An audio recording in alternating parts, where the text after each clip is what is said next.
दाग the fire का next part है, लास्ट में सॉन्ग था, बहुत ही अच्छा था यार, लड़की ने इमोशनल होकर गाया। अब आगे देखते हैं, प्ले करें यार। हाय हाय हाय हाय, बड़ी गजब की एक्टिंग करती है रितु। फिल्मों में काम करेगी, हाँ, टॉप की हीरोइन बनवा दूंगा तुझे। सुभाष गई है ना, मेरा लंगोटिया यार है, मैं लगवा दूंगा तुझे। हाँ, बस कलेजा ठंडा कर दे मेरा। आजा। How dare you touch my wife, you bastard! I'll kill you!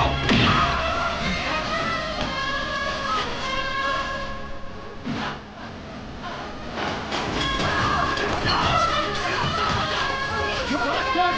तूने मेरी बीवी को छुआ! तुझे चाकू से मार दूंगा! I'll kill you, you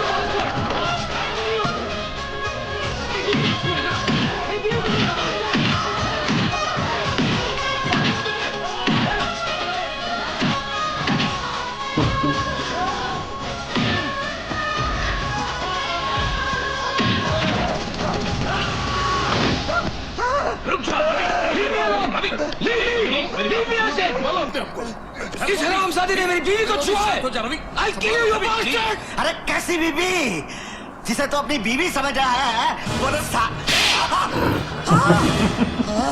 Ravi बेटे, हम उसे देख लेंगे, तुम यहाँ से जाओ। हम उसका नक्शा बदल देंगे, तुम जाओ बेटे जाओ।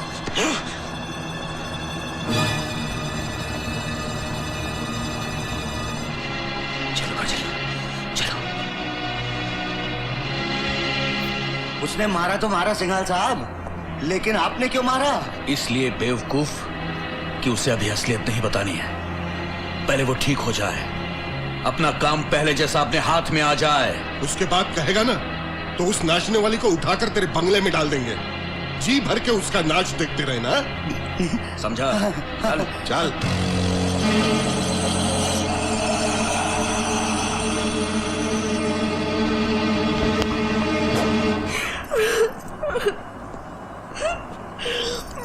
नहीं काजल, बस काजल, ये तुम्हारा अपमान नहीं, मेरा अपमान किया उन लोगों ने। ये लोग अच्छे लोग नहीं हैं काजल, ये ना। ये तुम किस मुंह से कह रहे हो? तुम भी तो उन्हीं में से एक हो। हाँ शायद हूँ। पता है वो करण मुझ पे क्यों गोली चलाना चाहता था? क्योंकि तुमने उसके ईमानदार बाप के दामन पर दाग लगाकर उन्हें जेल भिजवा दिया और शर्म के मारे उन्होंने आत्महत्या कर ली। यही तो मैं बताना चाहता हूँ काजल, उस भले आदमी ने आत्महत्या नहीं की थी, इन्हीं लोगों ने जेल में उसकी जान ली थी। ये लोग ये बात अपने मुंह से कह रहे थे और जोर जोर से हंस रहे थे, और मैं हमेशा उनका साथ देता रहा, और तुमने मुझे कभी रोका नहीं। क्यों काजल, क्यों? हो सकता है मुझे पता ना हो, या हो सकता है कि मैंने तुम्हें रोका हो और तुमने न माना हो। हाँ, मुझे याद आया, रोका था तुमने। तुमने मुझे कहा था कि भगवान मेरे बापू की सजा तुम्हें दे, और वही हुआ। करण ने गोलियां मुझ पर चलाई और वो सारी की सारी तुमने अपने ऊपर झेल ली। हे भगवान, तूने फिर भी मेरी काजल को मुझे वापस लौटा दिया।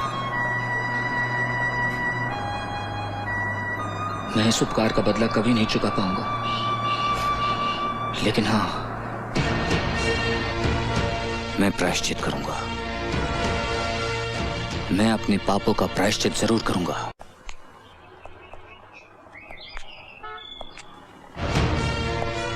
तुम किस लिए आए हो तुम यहाँ? माँ जी, मैं अपनी गलती कबूल करने आया हूँ। माँ जी, मैं बहुत पछता रहा हूँ, बहुत पछता रहा हूँ। इस पछताने का कोई मतलब नहीं है। क्या होगा इससे?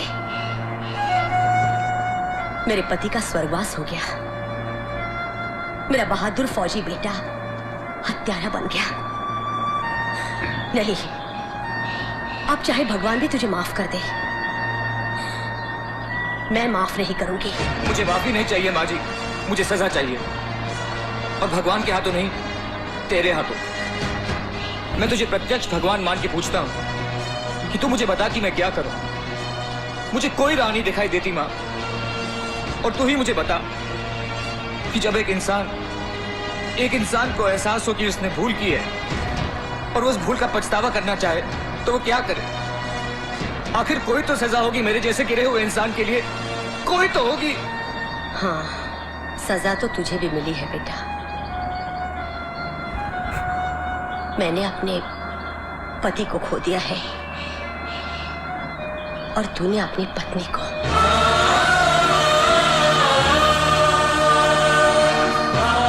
मैंने बहुत कोशिश की अपने करण को रोकने की, पर उसके सर पर खून सवार था। गोलियां तो वो तुम पर चला रहा था। मरण हो गया तुम्हारी पत्नी का। भगवान उसकी आत्मा को शांति दे। जा बेटा जा। मैं कौन होती हूँ किसी को सजा देने वाली?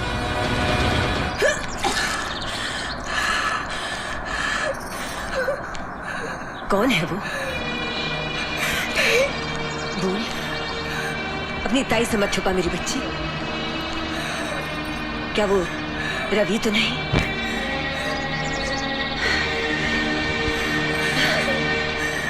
हाँ, सच तो यही है कि तेरी काजल गुजर गई। तो फिर वो काजल नहीं, कजरी है।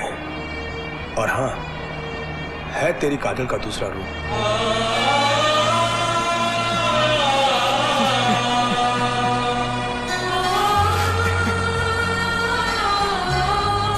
मैं भगवान से यही मांगूंगी कि तुम कोई पाप करो, उसकी सजा मुझे ही मिले।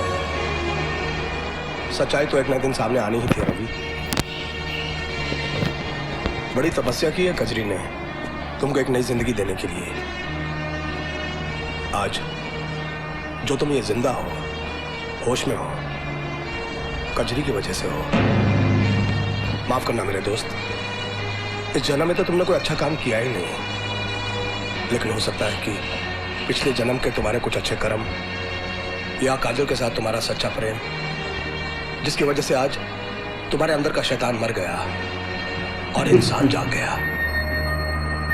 अब देखो अपने आप को, सिर्फ शरीर ही नहीं, ऐसे लगता है कि अंदर की आत्मा भी धुलकर नई हो गई है। संभालो अपने आप को, मुश्किलें तो अब आएंगी तुम्हारे रास्ते में। सारी जिंदगी तुमने झूठ का सहारा लिया है, सच का सामना करने में थोड़ी तकलीफ तो होगी ना। बट वेल, अच्छा नहीं किया कि तुम अच्छे इंसान बन गए हो। Bad luck, but best of luck.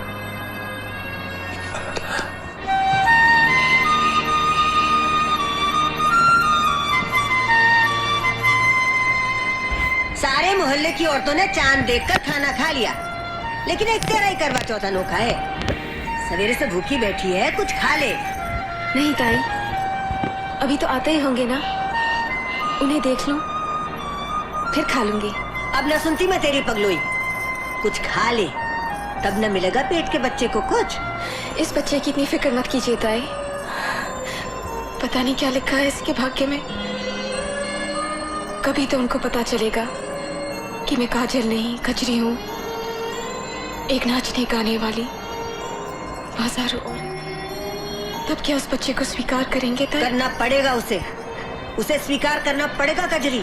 क्या कुछ नहीं किया तूने उसके लिए? अपना सब कुछ तो नौछावर कर दिया उसे बचाने के लिए। अब उसके बच्चे की माँ बनने वाली है तू। इतना बड़ा बलिदान अगर अब भी स्वीकार नहीं किया तो मैं तो यही कहूंगी कि बहुत अभागा है वो।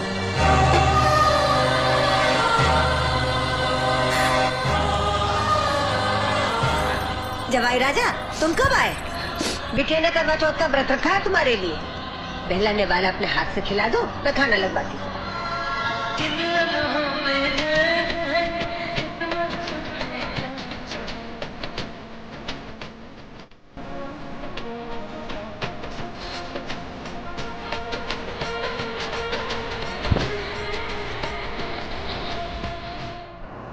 यहाँ दस्तखत कर दीजिए, ये आपकी जमानत के कागजात हैं।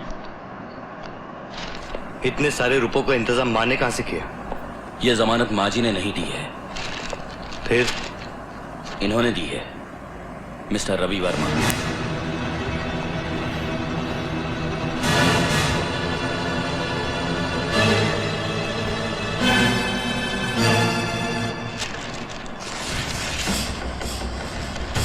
इतनी बात तेरे समझ में नहीं आती वकील कि सत्य प्रकाश के खानदान में कोई रिश्वत नहीं लेता। ये रिश्वत नहीं है, मेरी गलती का छोटा सा जुर्माना है। बाकी जो भी और सजा तुम मुझे दोगे मैं उसे सर झुका के कबूल कर लूंगा।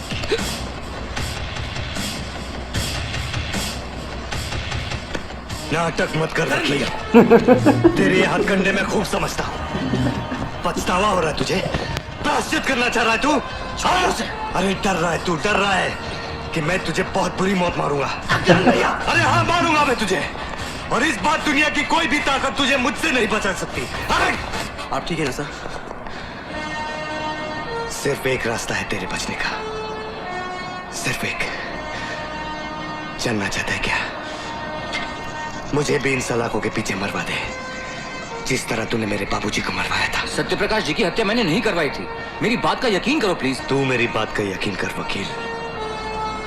अगर मैं मर गया तो तू जी गया, अगर मैं जी गया तो तू मर गया।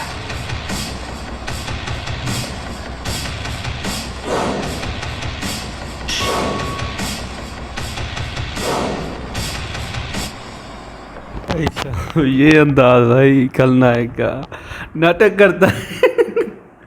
इसको एहसास हुआ है, बेचारे को देखा है रो रहा है। जब से इसकी याददाश्त वापस आई है ना, होश आया है, तो बेचारा ये टेंशन में आ गया है, माफ़ी भी मांग रहा है। बट भाई इतने बड़े गुनाह की क्या माफ़ी यार, आपकी वजह से भाई वो बेचारा ईमानदार आदमी मर गया, बेटा फौजी हो के भी जेल में है, तो ये तो बड़ी सी गुनाह है भाई। खलनायक नहीं भाई, मारूंगा तुझे। नाटक कर रहा है खलनायक का। ये अंदाज मुझे बहुत अच्छा लग रहा है भाई। क्या उसकी आंखों में जुनून नज़र आ रहा है ना, क्या बात है। सही बात है यार, खलनायक का जो खौफ है ना भाई, ये हमें भी टच कर रहा है यहाँ से भाई। इसको अकेले को, रवि को नहीं डर लग रहा, हमें भी डरा रहा है। ये खलनायक इतनी आंखें भाई गौर से देख रहा है। अभी ये भी लालच दे रहा है भाई, नहीं पर अभी क्या करे, ये भी अभी दूसरा चेहरा दिखा रहा है। हमें भी अफसोस हो रहा है इस पर यार। शरीफ हो गया है तो हम कह रहे ठीक है भाई छोड़ दो, पर खलनायक कहता है कुछ नहीं भाई, माफ़ी मांग रहा है या मुझे मरवा दो। ये जो बातें थी ना भाई कमाल की थी। ये वाला पार्ट ना एंड वाला गजब का था। हाँ भाई मौत तो पक्की, सामने ही बोलता है ना, गले में पकड़ कर, ये तुम्हारी चाल है दूसरी, जब मुझे मरवा दो। भाई को खलनायक की बात ही कुछ और है। ये वकील भी सीधा हो गया, अभी क्या कौन भी इस पर एतबार नहीं कर रहा। आका है भाई इसको बोलता है तुम शैतान हो, अभी इंसान बन गए हो। ये भी बहुत अच्छा बोला उसको, बाकी मजा आ गया खान। यार वकील बेचारा अच्छा हो गया है, अब नई जिंदगी जी रहा है, तो भाई खलनायक को पता चलना चाहिए ये बेचारा गलती हो गई। खलनायक भाई डरने वाला नहीं, वो कहता है तुम्हारी नहीं चाल है, बड़ा आराम, ये तो शैतान है। मजा आ गया।